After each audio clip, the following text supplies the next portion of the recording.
जय हिंद दोस्तों, बहुत बहुत स्वागत है आप सभी का। आज की इस वीडियो में हम आपको बताएंगे कि संदर्भ कैसे लिखें। यानी कि आज की इस वीडियो में संदर्भ लिखने का एक जबरदस्त जादुई ट्रिक बताने वाला हूं। जिस तरीके को अगर आप समझ जाओगे तो आप संदर्भ बहुत आसान तरीके से लिख पाओगे। अगर आपको संदर्भ आता भी नहीं है, मतलब कि इसको पहचानने भी नहीं आता है, तो उसका भी मैं ट्रिक बताने वाला हूँ। और प्लस में इसका व्याख्या करने नहीं आता है तो उसका भी ट्रिक बताऊँगा। बहुत ज़्यादा आसान तरीके से आप कर ले जाओगे, तो ये ट्रिक काफ़ी ज़्यादा खतरनाक है। उसके बाद यहाँ पर देखिएगा कि ऐसे लिखोगे, कैसे लिखना है, ऐसे लिखोगे तो पूरे मार्क्स मिलेंगे। जो तरीका मैं बता रहा हूँ उस तरीके से अगर आप अपने एग्जाम में लिख कर आते हो तो आपके 6 नंबर मिलते हैं पूरे के पूरे। तो जो तरीका बताने वाला हूँ उसको लास्ट तक जरूर देखना, क्योंकि मैं टॉप किया हूँ और संदर्भ व्याख्या लिखना काफ़ी अच्छे से मैं लिख कर आया था, जिस कारण मैं भी टॉप किया था बोर्ड एग्जाम में। तो सेम उसी प्रकार से आपको बताऊँगा। सबसे पहले देखिए, सबसे पहले इस प्रकार का आपका एक मतलब कि गद्यांश दिया रहेगा और इसको आपको अच्छे से रीड करना है। रीड करने के बाद ही आपको यहाँ पर सारी चीज़ें लिखनी है।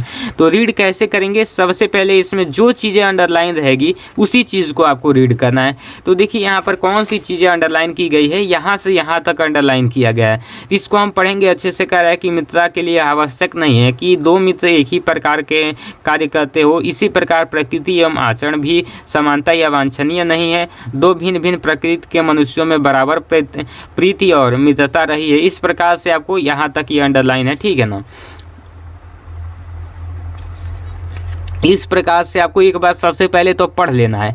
पढ़ने के बाद देखिए क्या करना है। सबसे पहले अब देखना है कि ये जो सबसे पहले संदर्भ लिखा जाता है तो संदर्भ में देखा जाता है कि ये किस चैप्टर से लिया गया है और इसके लेखक कौन है। तो सबसे पहले पहचानेंगे कैसे कि ये किस चैप्टर से लिया गया है। तो देखिए इसको पहचानने के लिए सबसे अच्छी ट्रिक क्या है कि इसको आप अच्छे से पढ़ेंगे ना तो जिस चैप्टर से लिया गया होता है उस चैप्टर का नाम इसमें ज़रूर ऐड हो जाता है। तो यहाँ पर देखिए मित्रता यहाँ पर आ रहा है, उसके बाद यहाँ पर देखेंगे तो यहाँ पर भी मित्र आ रहा है। तो यानी कि आपसे इसे मतलब कि अच्छा से क्लियर हो जाएगा कि ये मित्रता पाठ से ही लिया गया है। अब ये तो पाठ क्लियर हो गया। अब पाठ क्लियर हो गया तो आप जानती हैं कि मित्रता पाठ के लेखक आचार्य रामचंद्र शुक्ल जी हैं। तो बस इसी प्रकार से आपको संदर्भ लिख देना है। संदर्भ सबसे पहले हेडिंग बनाएंगे। बहुत सारे लड़के क्या कहते हैं कि इसका सबसे पहले यहाँ पर लिखने लगते हैं संकेत।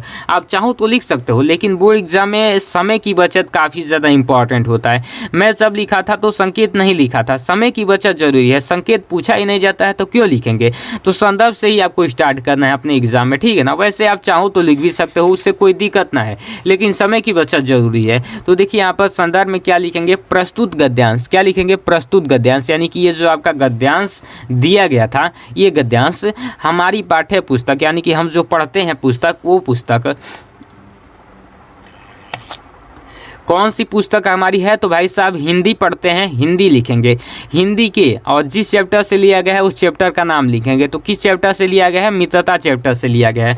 तो मित्रता चैप्टर लिख देंगे, मित्रता पाठ से अवतरित है। इसके लेखक कौन है, आचार्य रामचंद्र शुक्ल जी हैं। तो इस प्रकार से आपको संदर्भ लिखना है, लेकिन ध्यान रहे जो भी इंपॉर्टेंट चीज़ें हैं उसको हाईलाइट करके लिखना है। या तो आप अंडरलाइन कर सकते हो या फिर ब्लैक पेन से लिख सकते हो। तो देखिए यहाँ पर हिंदी है ना इंपॉर्टेंट, उसके बाद मित्रता इंपॉर्टेंट है और आचार्य रामचंद्र शुक्ल इंपॉर्टेंट है। इसी चीज़ पर एग्जामिनर का ध्यान जाएगा। तो इसको आप चाहो तो पेन से अंडरलाइन भी कर सकते हो या फिर चाहो तो आप ब्लैक पेन से लिख सकते हो, आपके समय के ऊपर है, ठीक। चलिए यहाँ पर अगला आप यहाँ पर लिखेंगे व्याख्या। इसकी व्याख्या पूछी जाती है तो व्याख्या में देखिए क्या लिखेंगे। सबसे पहले यहाँ पर लिखेंगे शुक्ल जी कहते हैं कि जो भी मतलब जिस भी लेखक का लिख रहे हो, या फिर यहाँ पर ये भी लिख सकते हो कि लेखक कहते हैं कि, लेकिन शुक्ल जी कहते हैं लिख दोगे तो और ज़्यादा बेहतर रहेगा।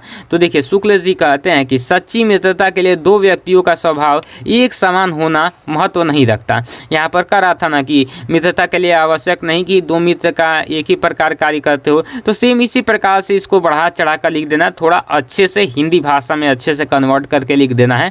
अब देखिए यदि इनमें महत्व है तो केवल इस बात का है कि दो व्यक्ति एक दूसरे से कितनी सहानुभूति रखते हैं। इस प्रकार से देखिए इसी प्रकार प्रकृति एवं आचरण का भी समानता एवं वांछनीय नहीं है। तो इसी प्रकार से सेम इसको बढ़ा चढ़ाकर अच्छे से लिख देना है।